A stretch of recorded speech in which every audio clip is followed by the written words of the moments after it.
thank you so much for coming for this candidate forum for Alexander School Board. We hope that your participation tonight will give you all the information you need to know to make a really smart and informed decision when you vote. And I have to say, I have never been at a league event, forum, and we've done a lot of them, where so many questions have already been submitted. We haven't even started the program. So you guys are very curious and know what you want to know, and that's great. Our candidates tonight are Kathy Dougan, John Hutchison, Lucy Delaval, and Blake Regan. And additionally, Ralph Harvey Sr. is also running for school board, but not able to be here tonight. I want to tell you a little bit about the League of Women Voters. We are a national organization, 100 years old next year. The League is open to men and women, name notwithstanding. And we are a nonpartisan organization, meaning we do not endorse any candidate or party in any situation, but we do stand for a number of issue positions based on grassroots consensus decision-making from our local league structure through our state leagues and to national. So the National League of Women Voters has a set of positions guiding policy toward good government, in our view, and as do the state boards of League of Women Voters. For example, one thing we've been very busy on the last several years are the redistricting legislation for our Ohio legislative seats as well as our Ohio congressional seats. So we were supportive of the legislation or the votes that were taken in the last few years to redraw the district maps around the state. We are also very, very active this year in making sure that we prepare for an accurate and complete census in 2020. It's a very, very, very important thing, so tell everybody you know to answer those census forms. It has a lot to do with federal money that gets allocated to our county and to our region, and also the nature of representation that we have in Congress. All right, so I think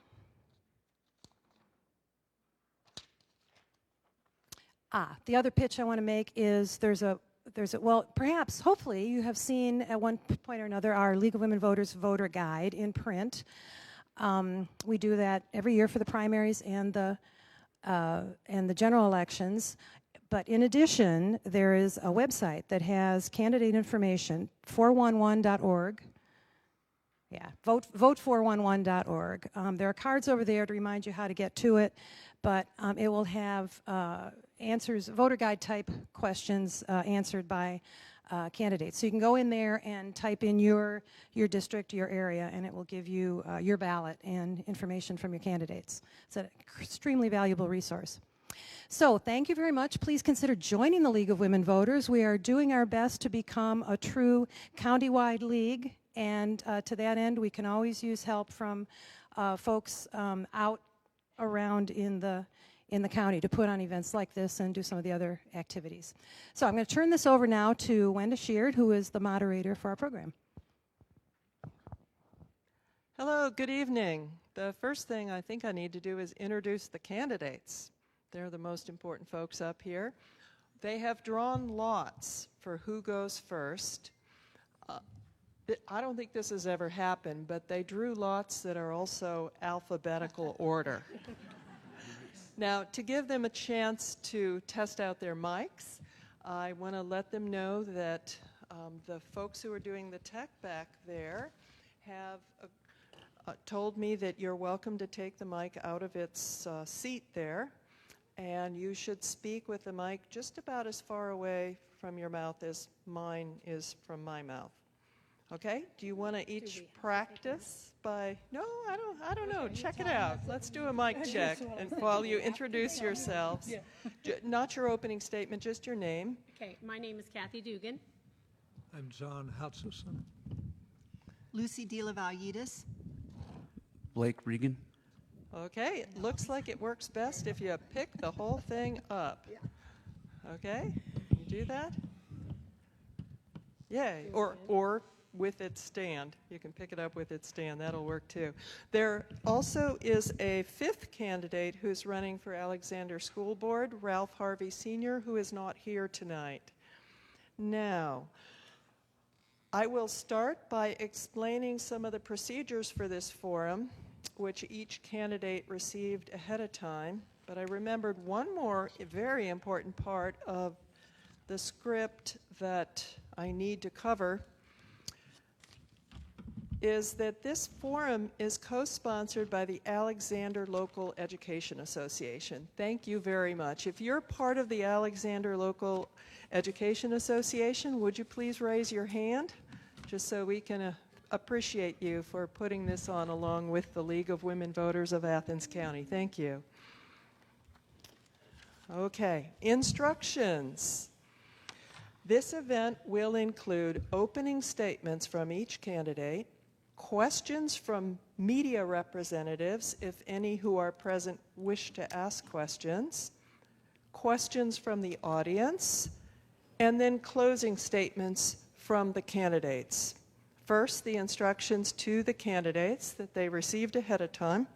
You will have 2 minutes for an opening statement, 1 minute for a closing statement, and 1.5 minutes to answer each question. There will be no rebuttals. Opening and closing statements will be in the order you drew lots, which is alphabetical order, the order you're seated. The order for the first question responses will rotate, and I will indicate who speaks first each time. I have a cheat sheet so I can try to keep track of that. Okay. The timekeeper, Marty Delata, is sitting in the first row. When there is half a minute left on your speaking time, the timekeeper will hold up a card that says 30 seconds, indicating you have 30 seconds to finish your answer. At 15 seconds, the timekeeper will hold up the 15-second card. Please wrap up when you see the time card. She's got a time one down there on the thing. Yeah, the time one I think is that one there. Yeah, good, okay. If you continue speaking after the stop card is held up, I will say thank you and move on to the next speaker. That's what the script says, anyway. Okay, instructions to the audience, please. And what am I going to say? Yeah. I just heard mine beep. I'm a bad person here. Okay, I got it done. So if you could turn off, silence your cell phone, that would be lovely too. Please remain quiet throughout the forum. No clapping, cheering, or calling out, with the exception that after all their closing statements, you may clap for all the candidates if you wish. Now, you're encouraged to submit questions for the candidates on the paper we've provided. Questions must be addressed to all candidates and must apply to the issues or qualifications of their particular office, which is the office they're running for, school board. Raise your hand if you'd like another paper or to have your question collected. Would all the league members who are collecting questions please stand up so people can see you? You could even give one there to Seal Weldon or Richard Thuray, I think are the two collecting. I happen to be married to that fellow. Anyway, a league panel composed of the women you see there, plus members of the Alexander Local Education Association are reviewing the questions to make sure they meet the criteria and to verify and to remove any duplicate questions to make sure they're legible so I'm able to read them. We will use as many questions as time allows, sometimes combining similar questions, striving to cover a variety of topics. If you don't hear your particular question, it could be combined with similar ones. Now let's begin with opening statements. The first person, Katheleen Dougan. Okay. I'm Kathy Dougan. I was born and raised in Meigs County. I attended Southern local schools until 1980 when I married my high school sweetheart, Steve Dougan. I graduated from Alexander in 1981. We have 2 grown children, also Alexander graduates, and 2 grandchildren. Ryland attends West Elementary in Athens, and Cooper attends Alexander. Steve and I will celebrate our 40th anniversary in February. I worked at Tiny Tech Preschool as a teacher when our children were young, and I became a bus driver for Alexander in the fall of 1989. When Alexander consolidated in 2004 and opened our new building under one campus, I moved from transportation to custodial maintenance, which is the job I currently hold. I will be retiring November the 30th of 2019. I would like to add that it has been an honor and a privilege to work for Alexander for 30 years. While at Alexander, I have driven bus, worked in the kitchen, volunteered in the classroom when our children were small. Steve and I served on the last 3 levy attempts.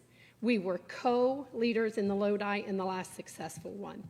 I have been a member of OPSI Local 525 Union since its beginning here at Alexander. I have also served as the secretary of OPSI 525 since the early 2000s.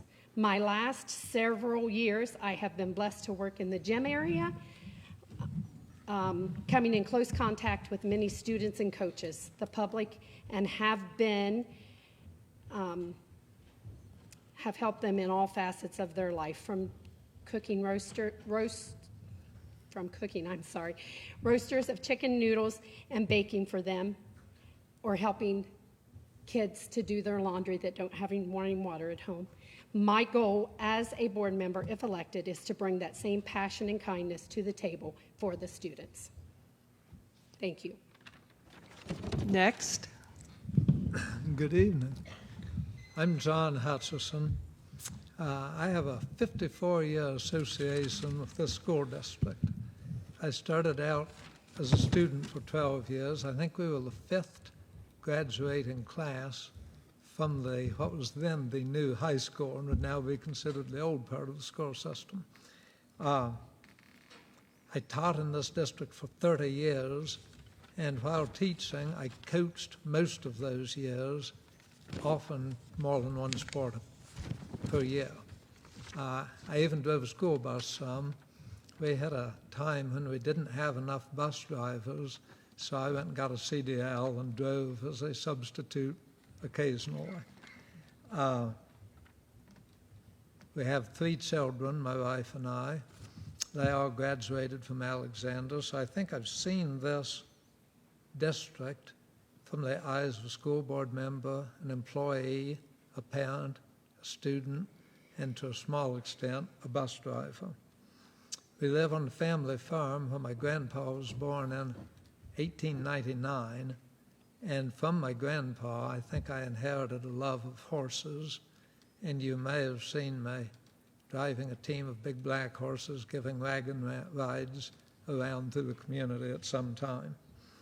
The other thing I do to keep myself out of mischief now that I'm retired, in the wintertime, I drive a tour bus for Ohio University, and I think that's all I have. Thank you. Next.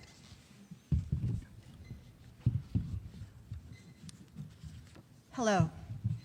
Thank you for coming here, and it's awesome and a bit overwhelming to see so many people here. My name is Lucy Delaval Juedes, and in case you're wondering, it's Juedes like Adidas.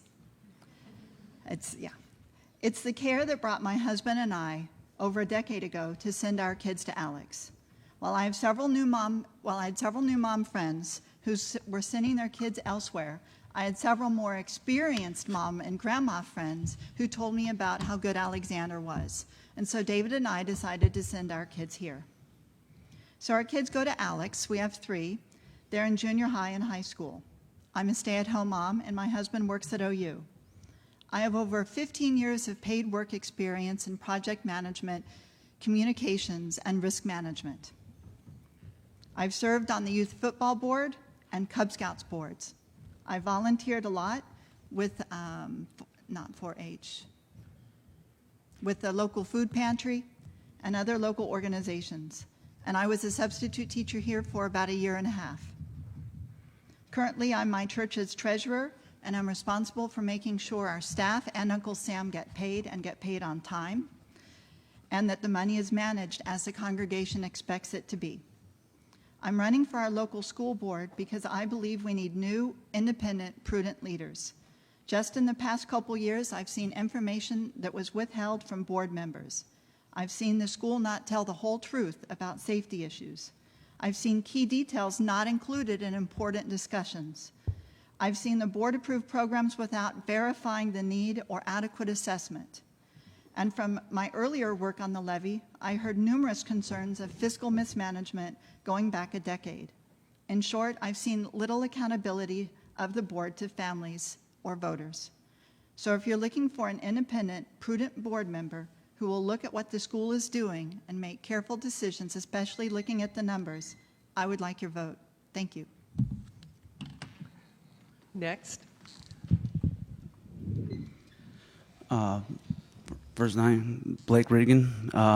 First of all, I want to thank the League of Women Voters and the ALEA for hosting this event and giving myself, as well as the community here and online, a better chance to get to know each other. About 1.5 years ago, I was approached after giving a public participation presentation by multiple community members about running for board or needing a voice like mine on the board. While flattered, honestly, I was hesitant to do so. I'm not one that likes the spotlight, and all three of them. In addition to putting my wife and kids, my wife's a teacher here, my kids go to school here, through the campaign process, as other candidates that I had previously run, I heard horror stories from. In addition to the fact that I know all too well that nobody's going to agree with every decision made by the board. And not only will that impact me, that's going to impact my kids and my wife. But since then, I witnessed way too many community members, including students, parents, staff members, just simply taxpayers, feeling as if they were either being disrespected, lied to, or just straight out ignored, that I knew my fears were selfish. And I knew my education, my experience, and my commitment to our community is something that can be an asset not only to our school board, our school district, but all of our entire community. And that is why I'm running for board, and that's why I ask you for your support and your vote. Thank you. Now we move to the question and answer portion of the forum. Candidates will have 1.5 minutes to answer each question. As the League does, we invite the media to pose the first questions. I know we have Tom and Colin Williams here from WAIS. Were you passing? They're passing, okay.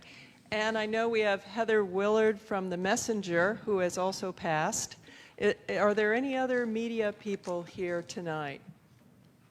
Okay, we're going straight to the audience questions at this point. The first question, we start with Ms. Dougan. Okay, and then we go down the row, each of you answering. And even though you have 1.5 minutes, you don't need to take the whole 1.5 minutes. Look how many questions we have already. So we'll try. And the first one is a long one. To be eligible for a board position, you must be a resident of the district. Some of you have lived here for a few years and have friends in the district and on the board and in administration. Others are long-term residents with deeply rooted friendships in the district and on the board. What plan do you have in place to protect your autonomy as a board member, especially when so many difficult decisions must be made concerning staffing and people you know? Ms. Dougan. Well, I guess being a 30-year employee, I have made lots and lots of friends, and I do have friends on the board, but I think you have to separate that. You have to have an open mind and communicate with your other board members, to separate yourself from a friendship and a professional job that you have with a job to do. Mr. Hutchison? This is a small community. Most of us board members and the candidates at this table know most of the people in the community, I expect. Certainly, I think I know most of the people in the community. As Kathy just said, you've got to kind of separate that from making board decisions. I've been on the board 12 years now, and I can't recall ever having a time when that seemed difficult to me, really.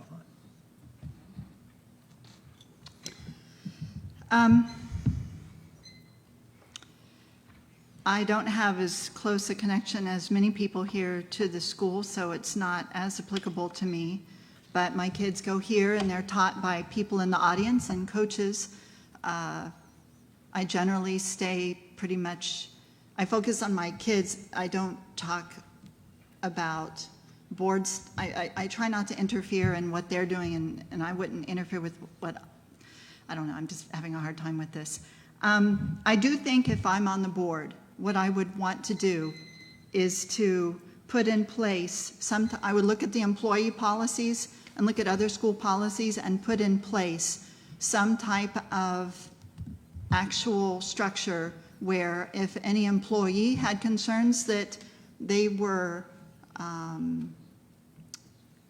being harmed in any way by any board members, they would have a place to go to and bring that up.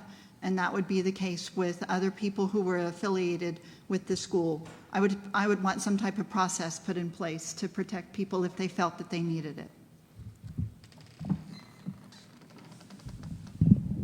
Well, I think I have the least amount of connection. We moved into district about 6 years ago, but my wife has been teaching at Alex for, I think, 10 or 11 years. So we've gotten friends, and I've gotten to know many of the board members. And I think I've built those friends and everything off of who I am, which is being honest and making decisions off of evidence. And that's where, especially with the board, where I think I've gained a lot of respect from the board, is being able to make decisions off of evidence and not feelings.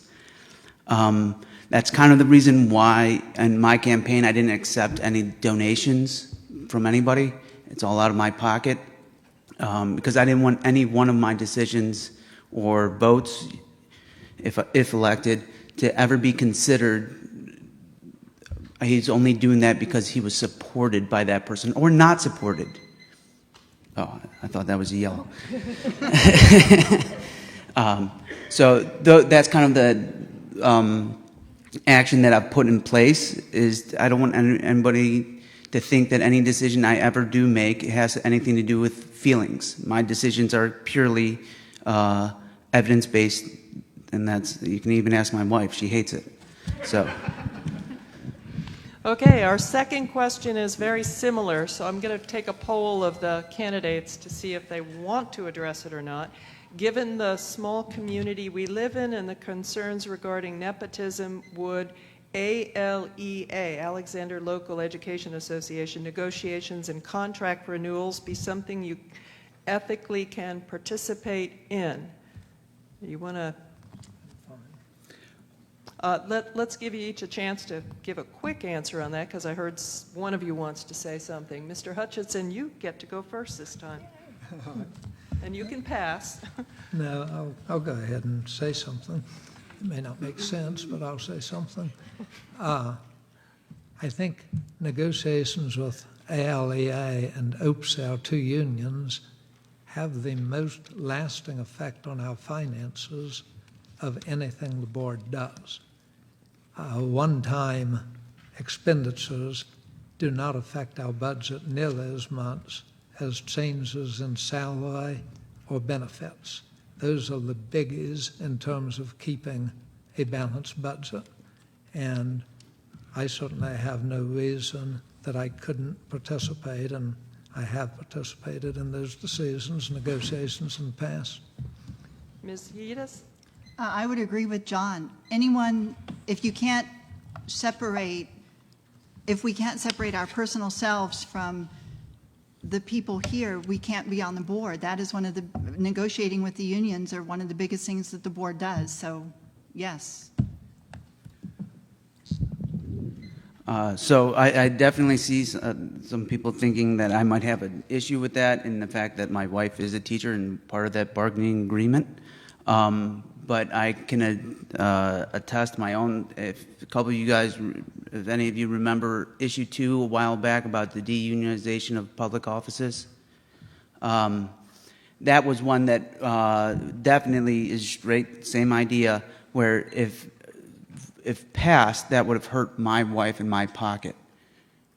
But I still, it might hurt me here, but I voted yes. And that was purely because I believe it was right, even though it hurt my bottom line.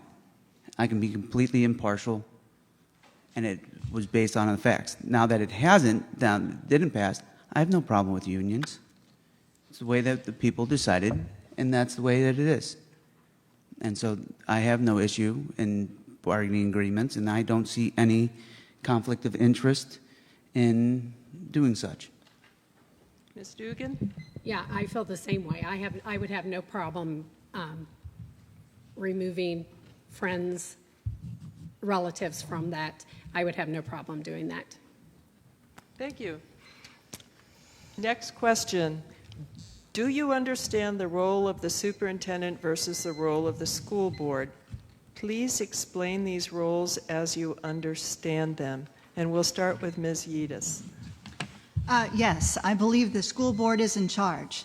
The superintendent and the treasurer report to the school board, and everyone else reports to them.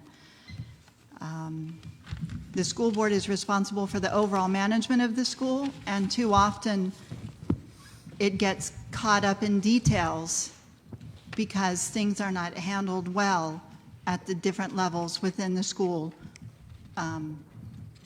So, yes, I believe the school board is in charge. It is my understanding that the superintendent's job is, number 1, student welfare and safety. Number 2, curriculum development. Number 3, budget management. And number 4, facility management. As board members, their job is to provide vision for that and direction and approve policies. Whoever you want to say is in charge of that, I think they both have their own role, but as a board member, we approve and evaluate a superintendent to make sure that those policies are being put in place, and the vision that we as a community see what we want our school is and it's heading in that direction. So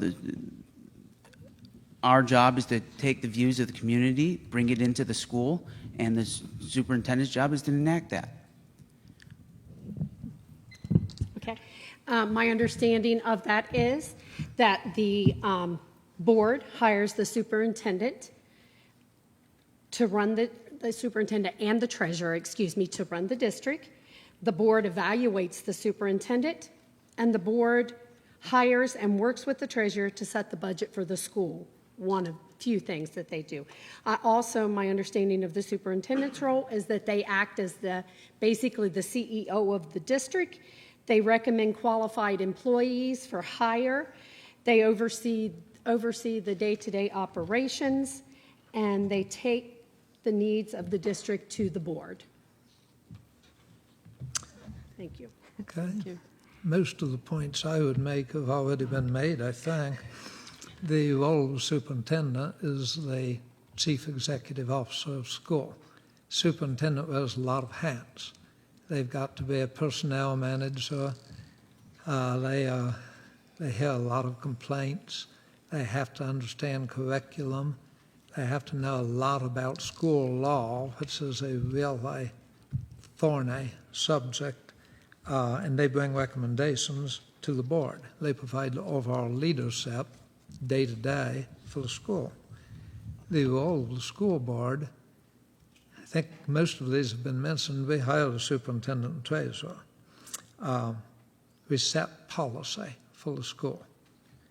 And right now, policies are being reviewed by OSBA, and we're trying to update all of our policies and get them in a more user-friendly fashion that everyone can search. We determine how best to spend the very small amount of the budget that is not earmarked for something else. So we look at things like capital improvements and the negotiated contracts, which is one of the big and important jobs. We're not nearly as powerful as most people think we are, and the board's job is not to micromanage the school. Okay, another question.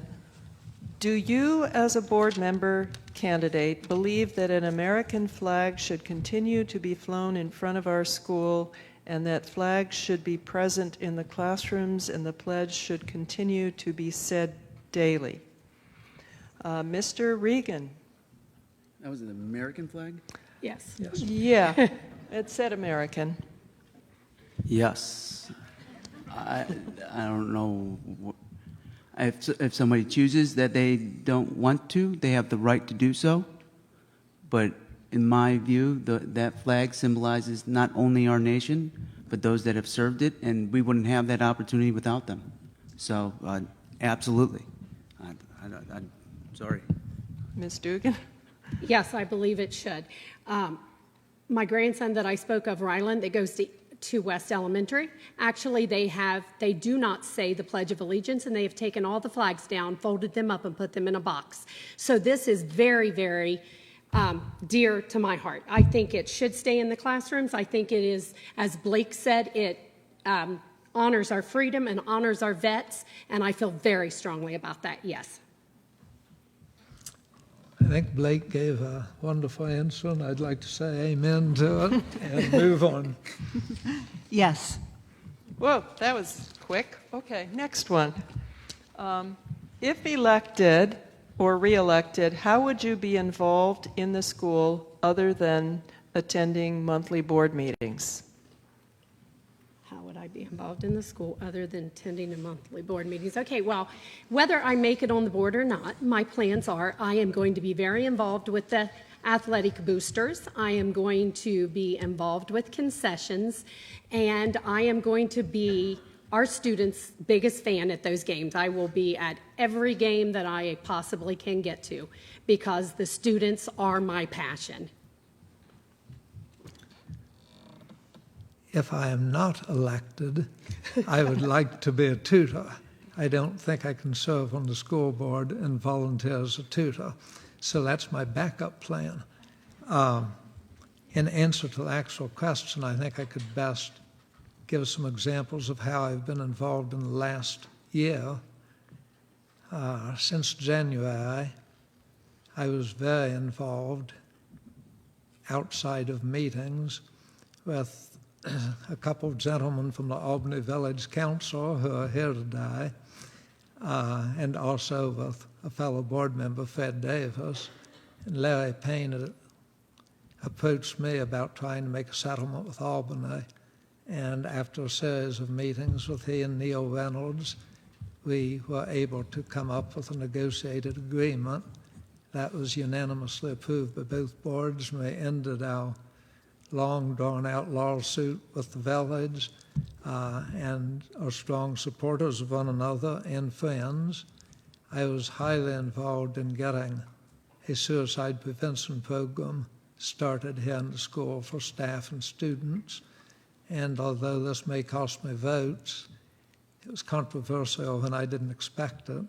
I was also highly involved in getting free breakfast started on a trial basis this semester. If I'm on the board, I'll still be continuing to do sports things with my kids and their friends. But if I'm on the board, I see that there would be more, I think that we need to do more board work around budget issues and around safety issues. So I would think that the work I would do would be diving in more deeply into safety issues at the school and assessing budget issues at the school. I don't think the current board does a good enough job of looking at the budget in detail. Or safety issues. So I would be doing more board work. I don't think it will change much for me. I'll still be available as I am now. I'm not a board member, but I still make myself available to the community, parents and non-parents, students, whatnot, for whether it be for tutoring, free tutoring, tutor many students in mathematics. I have gone to sporting events, theater events. I don't think anything would change. I'd still volunteer for my students' parties and chaperones when I can, and I don't see anything changing. I just think it would be more visible because people would know who that guy is, I guess. Another question, or we have, here it is. What are 3 things that the board has done this year that you approve of? We'll start with Mr. Hutchison. I think I just answered that. The 3 things that I was highly involved with was the settlement with Albany, which I think everyone involved approves of. I think it was a win-win for everyone concerned, and I think Larry Payne and Neil Reynolds deserve a lot of credit for that. I have been touched by teen suicide, and I got an opportunity to go to a day-long teen suicide prevention seminar in our school district at Robert Jeffers' farm, and I learned a lot. I found it heartbreaking, and I brought that information back and gave it to our superintendent, who then pursued it, and our principals and guidance people voted unanimously that they wanted to do this, and the first training session was scheduled to be in January, but the principals came to the superintendent and said, we want to have it sooner than that. It's important we get started. So the first training session was held in September, and to me that's perhaps the most important thing I've ever done on the board. And then I knew that other schools sometimes gave free breakfast, and I've been involved in that, and it may or may not work out. It's a trial basis, but we will see. Hello. The 3 things that I agree that the board has done this year that I've liked: 1, coming to an agreement with the Village of Albany. 2, I believe they had signed a new agreement with the Athens County Sheriff's Office. And 3, I believe, I don't know if the board did this, but I know there's been a lot of anti-bullying work at the elementary school. I'm not sure that counts as board work, but any work that the board does to find out the amount of bullying at our school and to address it at all levels is super important. So I was sitting here thinking, one of the biggest things that I think, obviously, is the agreement with Albany. The second one was not only the breakfast pilot, calling it a pilot, but also listening to the public output of wanting it with an option to opt out, that being willing to be flexible on that. And then lastly, maybe it's just because it's fresh, but awarding an executive session at the last board meeting, going against policy for student safety. The 3 things that I approve of, there are many things when I go to board meetings that I approve of, but 3 things that immediately came to mind was the water deal with Albany, and the second one was free breakfast. I really appreciate and approve of the kids getting that. And the third one is a personal one, but I approve of them accepting my resignation, November 30th. Great. Please be specific and explain what business and/or financial background experience you would bring to the board, starting with Ms. Juedes. Great. When I worked for Pay full-time, I worked in nonprofit communications and project management. I have a lot of experience working in big organizations. One of the things I did was get the new volunteer registration program up and running for an organization that ended up having 4,000 volunteers. It involved working with legal teams, working with our support people, the folks who handle crises, working with the financial people, working with IT and always checking everything. So I have a lot of experience in large projects. I know how big teams work. The boss of my boss was in charge of it, and I learned quickly when someone wasn't doing what they needed to do to go to her, and she would run interference to get something done.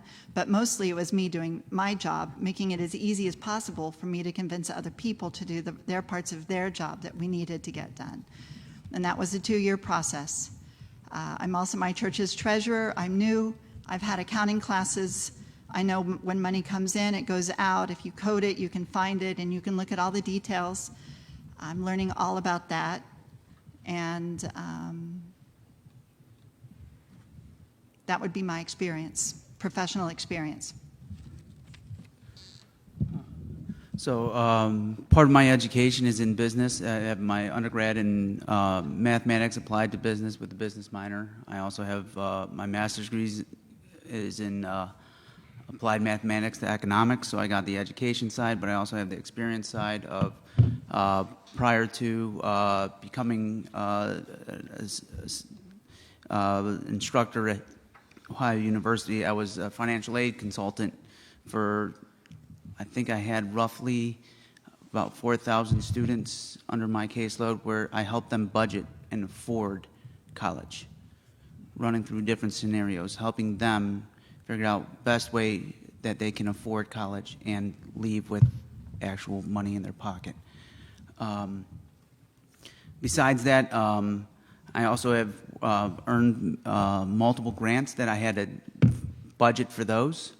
That still freaks me out with the 30 seconds thing.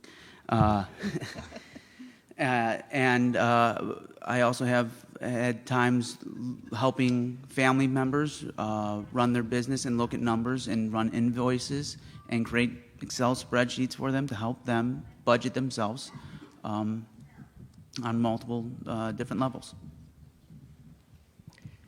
Okay, there used to be a Curves women's weight loss facility in Athens. I was the manager there, and I was responsible for making deposits, paying the monthly bills, and in charge of my staff. I also take care of my own checkbook and balance my own finances, and Steve has a business that I help him with. So that's what I would bring to the board. School finances are confusing. They're difficult. Luckily, we have a really good treasurer, Aaron Serm, who I think does a wonderful job and is very good at explaining it. My 12 years on the board have given me some understanding of school finance. I don't claim to be an expert. I also served 12 years on the Vinton Soil and Water Conservation District Board, and we were always broke. And we were constantly trying to make ends meet and struggling. I was a math teacher. That may help. The same as with Blake, it might help somewhat in understanding the numbers involved in finance. And maybe the thing that helps me the most, I've been poor all my life, and I still am. And I think I can understand the need for a budget and being careful of your money. Next question. The Alexander Board of Education has been accused of a lack of transparency. In your observations, how is this manifested, and what actions would you suggest to alleviate the problem? Starting with Mr. Regan. I think the biggest issue that that this is manifested from is just pure communication. Many times things are said or done last minute, where the community doesn't have time to inform themselves, or decisions are made behind closed doors, or sensitive information that that people believe shouldn't be. In some cases, that has manifested itself to the point where everything is questioned. I've had people ask just the simplest statements of, I think it was the last board meeting or maybe 2 board meetings ago, they were talking about a grant that awards the school $20,000, but it's not earmarked. And immediately people started questioning what was the point of mentioning what's important about it not being earmarked. And because of that communication, people have a hard time trusting anybody, anything. They question everything. And so it purely comes down to communication and strong, authentic, real communication. Okay, I agree with Blake. Better communication, maybe more planning before they or we, whoever, throws a plan out there. And also, I think it would be awesome to have a good PR person to get the information out there to the community so that we can communicate together.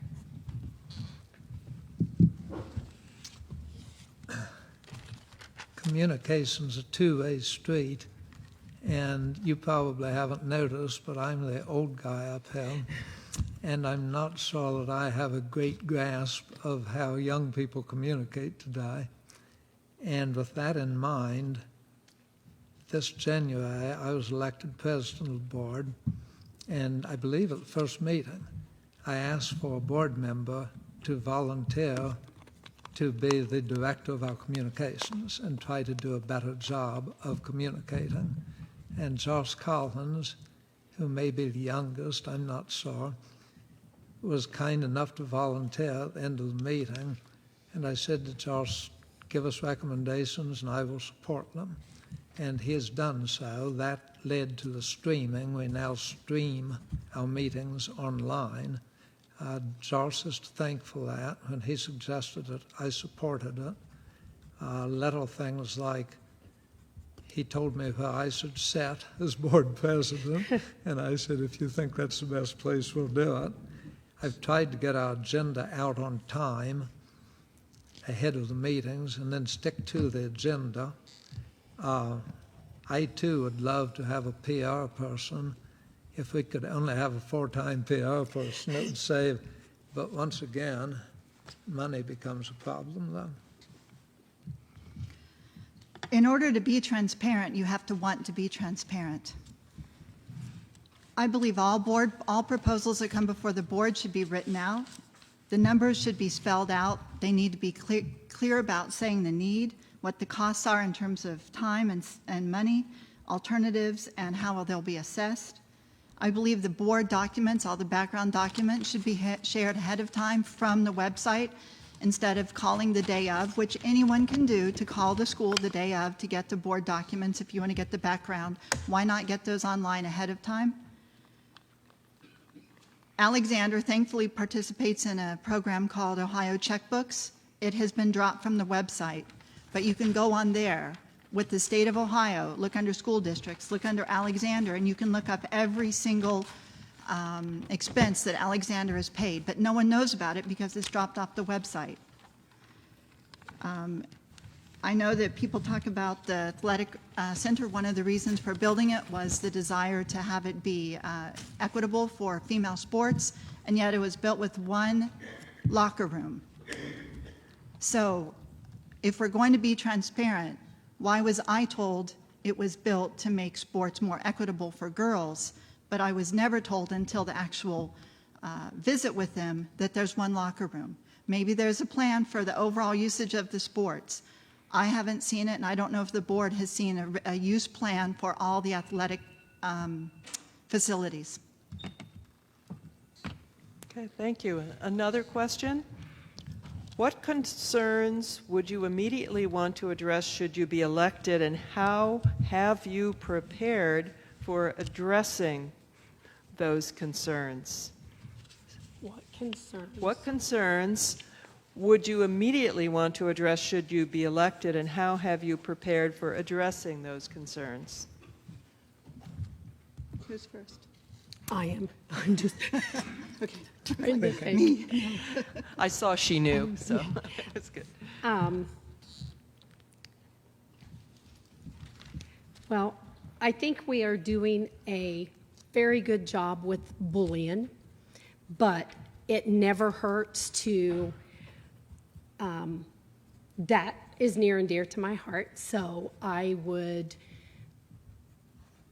want to follow up maybe on that and just make sure that we're doing all that we can do to keep our students safe.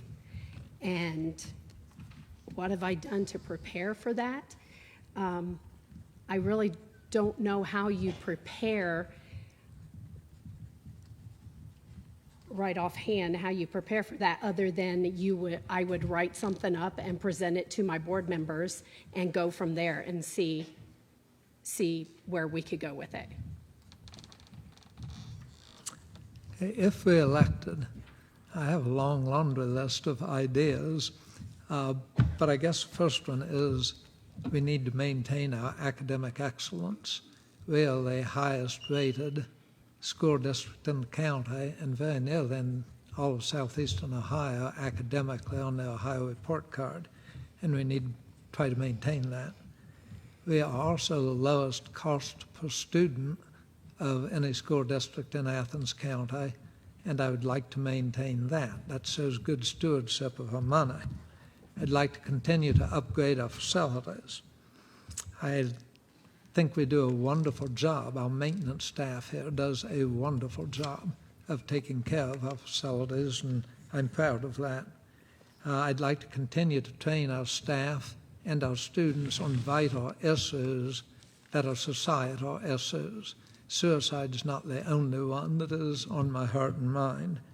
I'd like to see the road opened over to the church and improve the traffic flow, AM and PM. I think that's something we need to work on. But all of these have to fit within our budget, and they've got to keep our forecast sustainable financially. Thank you. I would have three things that I think the board needs to look more in depth at. One is school safety. The report that the superintendent gave to the board last December was very basic. The media article in Athens News gave parents much more information. So I would want to get the same information that the media had. It's all available via public records request. Have that as a board member and take a look at that. To the budget, I think we need to look at the budget more in detail. We need to look at lines. If it's coded, you can find it. 3, the curriculum. What spending was cut last in terms of trying to cut costs for before the levy passed? Has that been put back in? If so, why? And if not, why? How are we doing with the curriculum spending? There's been no report to the board in terms of spending, only about the good test results, which are pretty cool. Those would be my 3 issues: safety, budget, and look at the curriculum.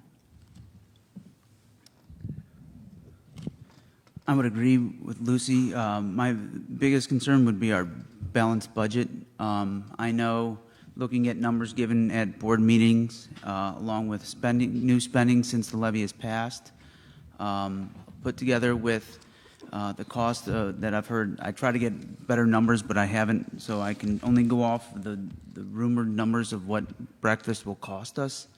We're looking at a 4-year deficit with our past levy. Roughly $65,000 in 4 years, and that's with our levy passed. And so if we lose control of our budget, we are going to lose control of our district. So that is by far number 1. Number 2, communication. I've already started working on that. If I'm elected as board member, I'm trying to learn Facebook. I'm not a Facebooker. I know a lot of people do that. And so I'm trying to learn it to give yet another avenue of communication. And lastly, security. And that how to address it, I'm not really sure. I don't know the full numbers, as Lucy pointed out. I'm not sure the full numbers. But I just know that there are plenty of parents and students that fear for their safety. And I want to make sure that every student comes here knowing that they are safe. And they cannot learn unless they know that first. Thank you. Well, before I read this question, let me reiterate that our question reviewers are doing a great job reviewing your questions, and all the questions up here have been great questions. Some of them have been duplicates, so I'm trying to make sure we get a wide variety today. Here is a question that the reviewers have sent up to me. On a scale of 1 to 10, with 1 being utterly critical and 10 being completely supportive, how would you rate your sentiments toward the job done by our current superintendent? Mr. Hutchison, it's yours first. Thank you. I think we have a great superintendent. Nobody's perfect. You're never going to find a superintendent that is perfect. You're never going to find a perfect board member. I don't know that I've ever met any perfect people except maybe my wife. And I had to say that, I'd be in trouble tonight. Our superintendent has led us to the highest scores we've ever achieved on the state report card last year, the most recent one. Our budget's balanced. Blake said that he might not have correct figures. I talked to our treasurer, Aaron Serm, today, and we are going to be running in the black at least through 4 years. And he thinks probably through 5. If you want the official figures, come to the November board meeting, and he's going to be giving a 5-year forecast. We feel that we can, based on the money that we have, we can go the next 10 years at least, and would hope to go longer than that, and would be hoping to get a little more financial support from the state, excuse me. But I believe that our superintendent is doing a great job. She's a great advocate for public education and for Alexander. Ms. Juedes? I would say a 4. The Sheriff's Office and the Athens County Prosecutor are watching us, and there's probably other organizations that are watching us too. I know safety for some kids, too many kids, is an issue. We have a building that got started and it's not finished yet. That was generally a board decision. But there was a whole lot of other things that happened in approving that and saying that, yes, we could pull money from operational funds to start an athletic center, that I don't believe the need was shown for adequately. And I believe that center should have been built with money from a levy and not out of operating funds. So yeah, a 4. I'm happy to share my numbers anytime you want. That's what I do. First of all, when you go through the list of things that a superintendent is in charge of, the actual learning of students, that's the teachers. And hats off to them for the scores that they achieved.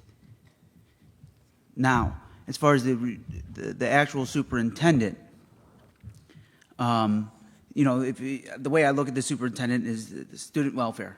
I don't know if I can give a high score on student welfare.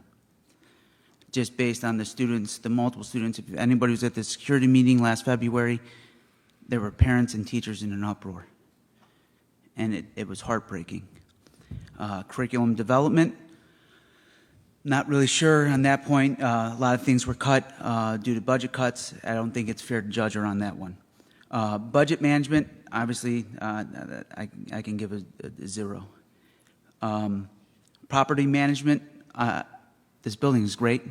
Do I believe there was a need for that building across the street? You can make that point.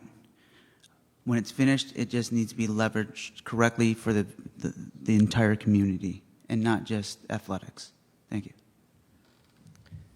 Okay, as Mr. Hutchison said, we have the highest scores in the county, and that is tremendous. I believe Mrs. Douglas has over 30 years of experience, and because of her, we have received funds for the wraparound services, and we are the model for the state of Ohio. I think she's doing a good job. Thank you. What actions do you think the school board could undertake to help the least privileged of students succeed in school? Ms. Juedes?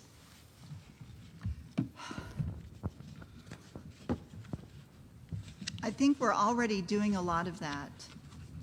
I know that a lot of the elementary education really has to be front-loaded at the elementary level, and we have a preschool here that's it's affiliated with the school, but it's not the school. I know there's a lot of focus in the elementary about how well the students are doing, helping the students who have need for more attention and quieter rooms. They can get that help that they need. I know there's a lot of focus on reading at the early level. I know that's important, and that's already happening. I know that the free breakfast is important. My issue with that was showing the need. The superintendent saying there's a need, she could say the sky is blue today, and people still wouldn't believe her. They would have to go out and look at the sky. You have to show the need for that. But food is really important. And the after-school programs is super important. The wraparound money that we got, I think it'd be great if the whole $300,000+ was spent on an after-school program that got cut from through OU. So after-school programs are super important too. Well, the wellness money was given to every school in the state. It had nothing to do with work done by the superintendent. That was handed down by the governor.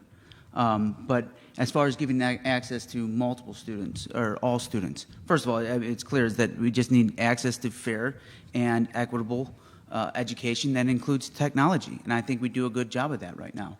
In addition to that, I think we have to start, as a board, creating career pathways. That doesn't mean push them to college.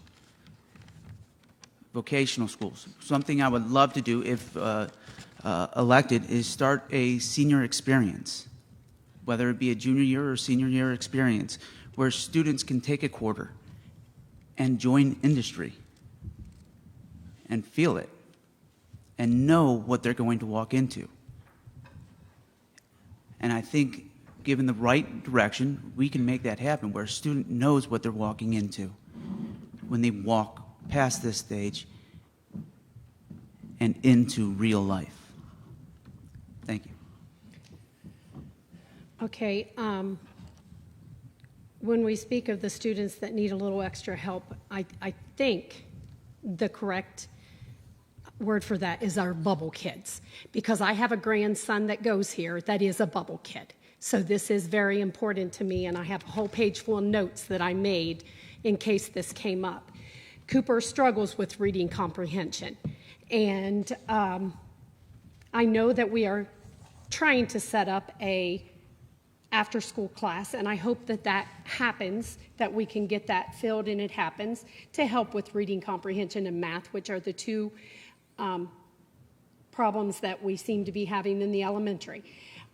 And so I think that that is a very, very important thing, is to reach these bubble kids before we lose them and they come down here, or bring them up to the average. So that is an important thing to me.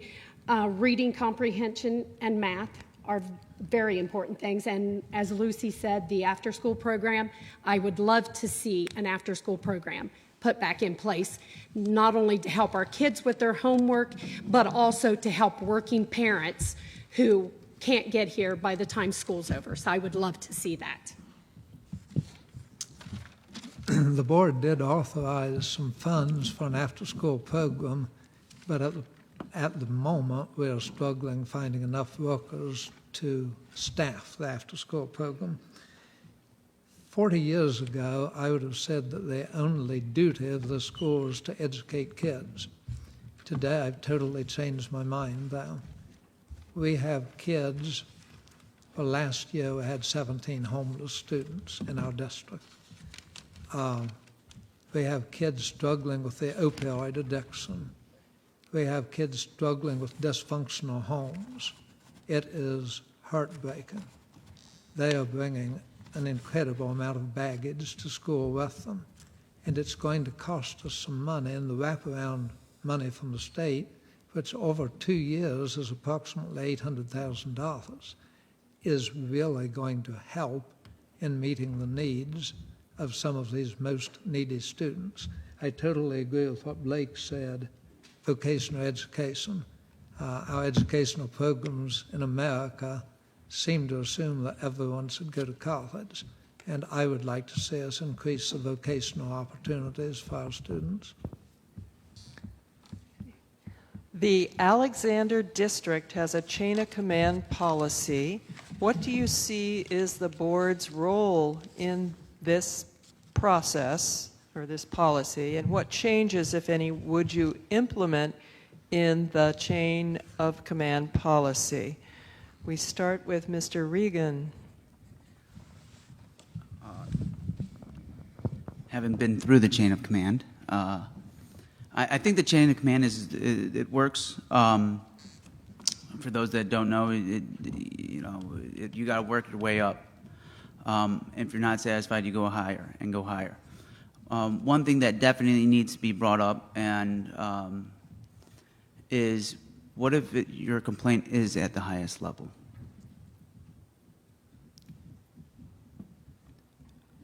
I go to complain to this person that I want to complain about.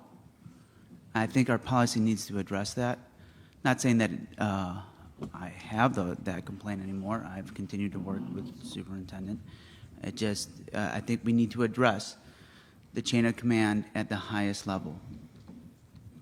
Because right now the board's policy is when you're not satisfied there, you go through the superintendent and to request an executive session. And I know myself and 3 others in this exact same situation have been denied that opportunity, even having followed the chain of command. Okay, well, I think the chain of command anywhere, not just as board members, but anywhere is very important. I think it's very important that it be followed because I think it protects all people involved. What I would do to change that without having more information, I really can't answer that, but I feel that it is very important to follow the chain of command. Thank you. Okay, we have a lot of policies that relate directly to this question. The chain of command in general is the board is at the top. The superintendent and treasurer are under the board and they are independent of one another. Principals report to the superintendent. Supervisors like maintenance supervisor, transportation supervisor, athletic directors report to the principal, and then your other teachers and custodial bus drivers, etc., report to their various supervisors. I think if you follow the chain of command and you follow the policies related to the chain of command, things work out well. When we try to shortcut the policies, somebody gets left out and things are not handled in an orderly fashion, in my opinion. I'm a parent, so I really like chains of commands. And it's important to know who's responsible for what. Believe me, when I did that volunteer registration project, I knew who reported to whom and who I needed to talk with and who I needed to beg and who I needed to work harder for to get them to do something that they were supposed to do. So I like structure and I like knowing who's responsible for what. But in any organization, you always need someone who's off on an island someplace that people can go to and say, hey, this is happening, I need help. Maybe it's maybe it's a board member, maybe it's someone else at staff, and it has to be someone that people truly trust. It can't just be, it's their job. I think at the university it could be what's called an ombudsman or something. You can structure into a chain of command, I'm having a hard time, who do I go to? You don't have to just, it doesn't have to be a straight ladder. You can structure it however you want. So I like chain of commands. I like clear authority and responsibility, but you always need to give people a way out just to take into account human nature. Thank you. Are there examples of any actions taken by the school board in recent years with which you disagree? And can you explain the basis of your disagreement and how you would have done differently? Ms. Dougan. Any actions? Yeah, any examples of any actions taken by the school board in recent years with which you disagree? Oh gosh, that's a hard one right off the top of my head.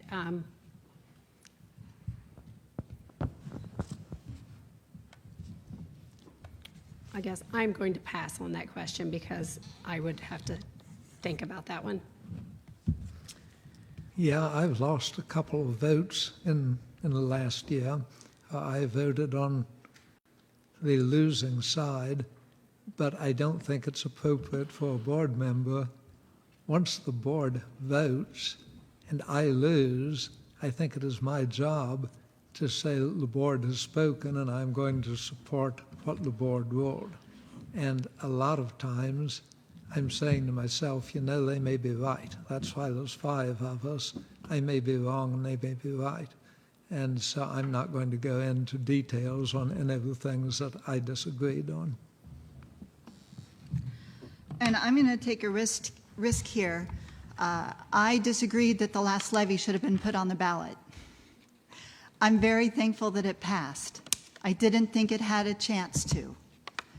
I had worked on the levy the last time really hard in May of 2018, and I talked with a lot of people. I knocked on over 400 doors, half in the Waterloo Township and half in other roads that I picked up from other people who couldn't do them. And I heard from, there just seemed to be a core group of people who didn't trust the school and were never going to vote for the levy. And out of the levy committee came a suggested document of things the school board could do that was different. I actually had no input in that because I was on my way driving to Chicago to my niece's graduation from University of Chicago, and she went to Alexander valedictorian. So I had no input in that document, but that document talked about several different things that the board needed to do differently if it wanted to build the trust of the voters at Alexander. The board has done none of those things. And it cost $30,000 to put the levy on in May because there was nothing else on the ballot. So I wrote a letter to the board, each member, saying, I don't think you should do it. It's too confusing. I'm glad I was wrong. But one vote. So, yeah, that was what I disagreed with. I think the simplest answer is I wouldn't be here if I didn't. But that being said, I don't disagree with all of them. I think the biggest one that I had an issue with, and it wasn't the actual, and I don't want to be taken the wrong way, wasn't the actual rehire of the superintendent. It was the manner in which it happened. If anybody was at that board meeting, there was an agreement going into that meeting in which it was openly stated that there was an agreement, and then that agreement changed, I think, an hour before the actual board meeting, where the majority, 3 board members, decided they're throwing away what they had discussed, and they're going to use the majority and go with what they want, without discussion as a board. And to me, decision or not, you have to act as a board, and not as a majority. You need to act in the best interest of students and the community, and going in a majority or thug mentality is not the way, and that's where it is a straight disappointment. Thank you.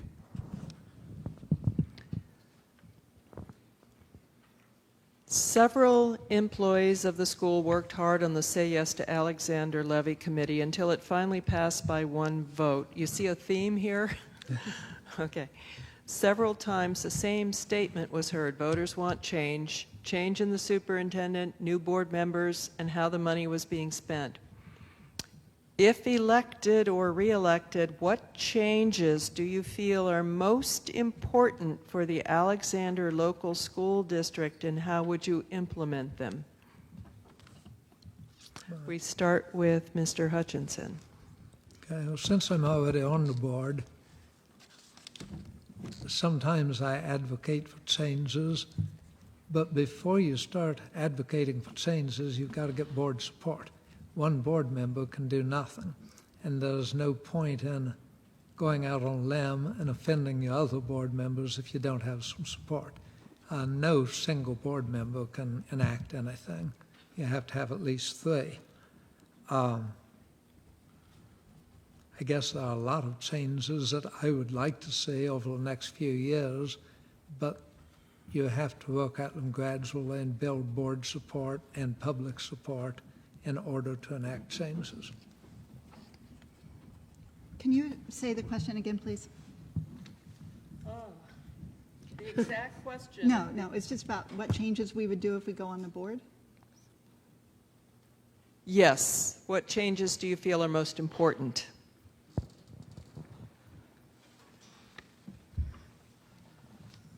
A tighter look at the budget.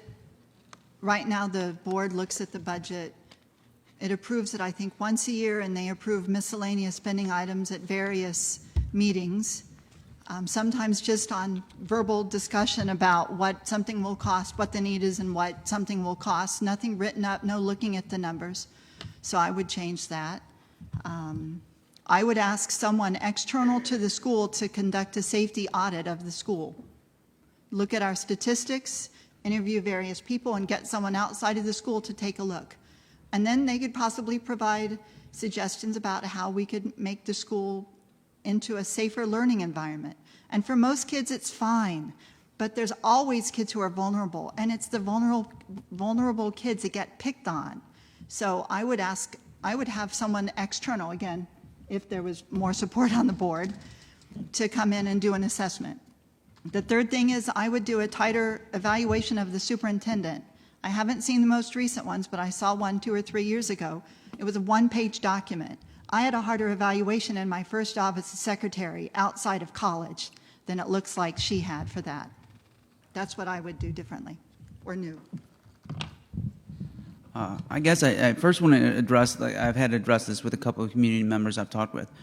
When they talk about changing the superintendent, I'm not running to change superintendent. I'm running to fairly evaluate superintendent. And if that involves a change, then so be it. But I'm not running to change the superintendent. But as far as other changes go, the biggest thing is communication. I don't need support of the board. I need the support of the community, which will then drive the support of the board. The community is what drives the board. You're the ones that vote us in. You're the ones that bring up issues. And with enough support from you for change, change will happen. So if it's change you want, it's change that you must vote for. If you like status quo, you know where your vote should go. If change is what you want, I ask for your vote. Thank you. Okay, I think it would be good to work on after-school programs, as I stated before, to help the children with their deficiencies and also to help the parents out. I think it would be important to review the bullying program we have and continue or improve on that. Communication from the top down is very, very important. And as Mr. Hutchison said, board support and public support. Those are the things that I would work on. Thank you. If cuts have to be made, what criteria would you use to determine what positions or programs should be cut? Ms. Juedes? Thank you. Curriculum would be most important. The in-class education would be most important. Then I would look at the extracurricular activities that we had, and this would be a cool project for a student go to the library, get the yearbooks, get a computer, open up Excel, do an Excel chart, and see at the junior high and the high school level how many students participate in what clubs each year. Some students will overlap. And then use that to see what the demand is for the extracurricular activities. And then look at our budget and look how the extracurricular budget matches or doesn't match the extracurricular activity of the school. That, I think, would be helpful in looking at where we could cut and where we need to keep. Totally purely social things like sports team bus trips over the summer, someplace fun, that would be cut. I'd rather have a team go to a game rather than to a rather than something fun.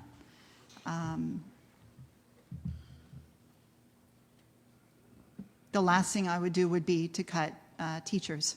But we'd also have to realize that generally the number of students in our district and in Ohio is gradually decreasing each year. Last 10 years, we've lost 8%, our enrollment went down 8%. I think priority number one, things that stay, is safety. Anything that has to do with safety.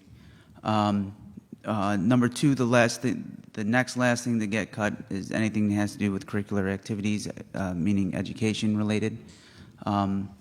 And I think the first thing if you want to call it a chopping block or whatever you want to call it, that I'd be willing to start looking at is our extracurricular activities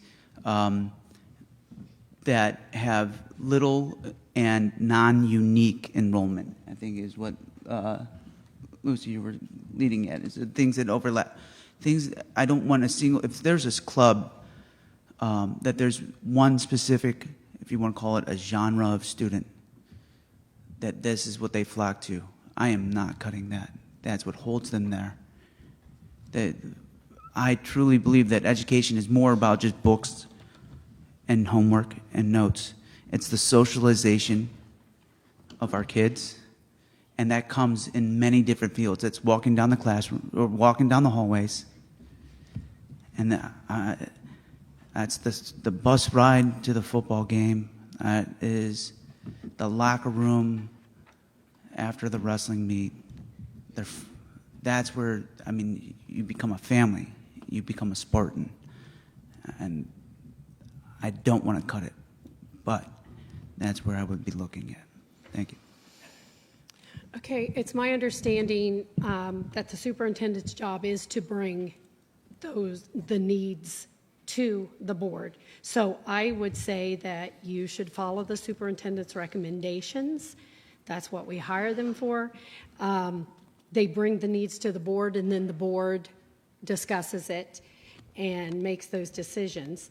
We don't want to lose our teachers. We don't want to lose our staff. And as Lucy said, I agree with her that, if you have to cut somewhere, to me, the place to cut is those extracurricular trips, not the actual games, like she said, but like if we're taking them to Kings Island or something, I think those would be the first things that I would look at cutting. Thank you. Making cuts was the hardest votes that I've ever taken on my 12 years on the board. Those are the hardest decisions we've made. When you first talk about cutting things, almost everybody agrees, yes, that's a good idea and we need to make the cuts. But then when you get down to specifics, we're going to cut this, then people are very unhappy with you. No, you can't cut that regardless of what that is. I think we cut too deeply, and I've said this in a lot of public board meetings. I think we cut too deeply into the teaching staff, and I'll take part of the blame for that. I voted. We didn't lay people off, but we didn't replace people who had retired or left. And I think we went a little too deep in the actual teaching staff. If we ever get to the point where I have to do cuts again, and the plan would be to avoid that, I like the way we handle it. We start at the bottom and work our way up. We say to the teachers, what can be cut? And they relay that to the principal, and then the principal narrows it down and takes it to the superintendent and says, I recommend we cut this. And then the superintendent brings it to the board, and the board looks at the superintendent's recommendations then.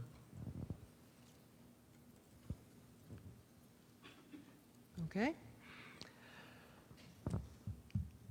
The last question we have time for, here it goes. What are your thoughts about nepotism within the district, and what would you implement to get nepotism under control? Mr. Regan. I feel like I'm getting the start on the good ones. I believe there is nepotism in this school. There's no denying it. If you look at specifically one position, and I don't like calling anybody out, but there is one position in this school that is unqualified for the position and has had a 67% raise over 4 years.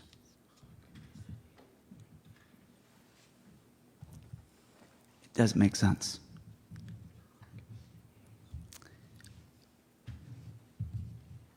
And I don't know any other way to call it but nepotism. Thank you. Okay, we're a very small community, and I think in a small community it is very, very hard not to have people that are related or people, yeah.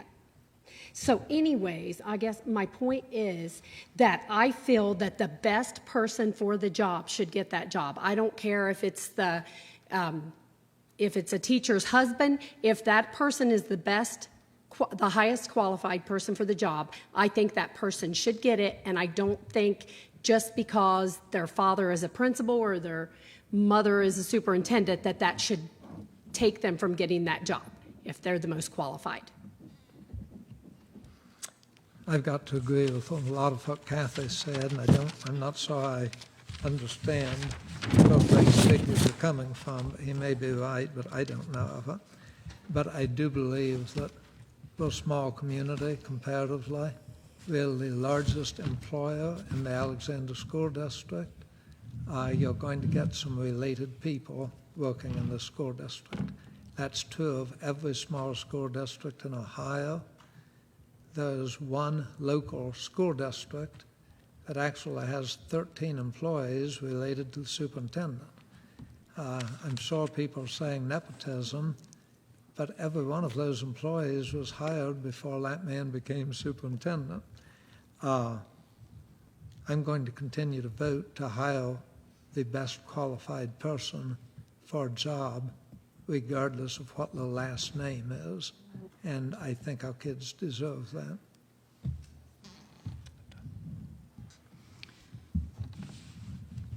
First of all, there's nepotism. There's several different kinds of nepotism. There's that I think people are talking about. There are a lot of people who are related who work at the school. I'm not sure that may or may not be something that the people who I spoke with were concerned about. I know they were specifically concerned about several people related to the superintendent working at the school. So, first of all, does the school, and I don't know if the school has ever said, that it has official policies about what happens when when Alexander hires family members of other employees? It would be very helpful if the school actually said, here's what our policy is and here's how we take that into account. Regardless of who it is, does Alexander have specific employment policies and procedures that it follows for that? Second of all, anyone related to the superintendent is different than anyone related to anyone else in the school, and the school has to be careful. The Ohio the Ohio laws say that the school boards have to be really careful in hiring people in the superintendent's immediate family. I think it's a concern of a lot of voters. We'll now move to closing statements. You'll each have 1 minute for your final remarks. We start with Ms. Dougan, the same order we drew lots for in the beginning. Thank you. In closing, I feel that the timing is right with my ability to retire and an open seat on the board, my knowledge of the district and its operations. I am ready to serve as I have for the last 30 years. I know many past and present students and parents, and I want to be part of looking out for the future of them both. I have the time, the ability, and the knowledge to make informed and responsible decisions. While I respect and admire my opponent's education and studies and know that they have worked very hard on that and have many lessons and tests, my life has had a very different path. Overall, I've been very blessed, but from an early age, my life has been filled with struggles and many tests that have taught me a lot about life's lessons, many of the very problems that our students, caretakers face every day. I will use these lessons and experiences to make decisions that directly affect our students to the board if I am elected. The late Davis Green, a longtime resident. Okay, thank you. Was a great man. Thank you, he was. I'll finish that statement. He was. He was a great man. I'd like to thank the League of Women Voters. I would like to thank our moderator, the ALEA, for sponsoring it, and I'd like to thank all of you for coming. Yes. I'm sorry that Ralph Harvey Sr. could not be here. I would like to remind everyone that Mr. Harvey, in my opinion, is a good and decent man, and you should consider him for your vote. Just the fact that he was unable to be here shouldn't rule him out. It is good to have 5 candidates. That is a good thing for the school. It's a good thing for the community. I am thankful for each of the candidates here. I enjoyed the opportunity to sign 2 of the candidates' petitions, and whoever wins this election, I'm going to congratulate them, I'm going to wish them well, and I'm going to do everything in my power to make the term successful. What they said. And I've never been part of a union, but I totally believe in organizing. And here I'm speaking to the elementary and to the junior high parents. My kids are in junior high and high school. Your kids, and the levy money runs out in 4 to 5 years. I want to encourage, if you're a parent or grandparent of junior high kids or elementary kids, please talk to each other, talk to your neighbors, talk to the retirees up the road who are really cranky about the school because they have some knowledge that's important. Talk to the person next to you at the Albany Walmart, okay? Get on the PTO Facebook page. But in 2 years, we could be looking for more board candidates, and we really need the people who have skin in the game to really step up to the plate. Thank you. Thank you, everybody, again, for hosting and watching and listening, hopefully. I hope by our discussion today that you can see that not only do I have the education, the experience, and commitment to our community to be a board member, but I also have the unique set of skills that can be used to look at not only our budget, not only our budget, but also our spending and saving opportunities with a background in mathematics and education and business. My position at Ohio University is a unique one. Not only am I there to teach mathematics, but I'm also there to help students not only prepare for the transition into college, but also the transition in industry. It's my job, not a hobby. And with your support, I can make that the same for Alexander. Thank you. I'd like to close this forum by thanking all the candidates for their participation in our democratic process. When you go to the polls, you'll have a choice of marking 2 of them. There are 2 seats open and 5 candidates running. I'd also like to thank members of the audience who came to hear the candidates and the Alexander Local Education Association for co-sponsoring the forum.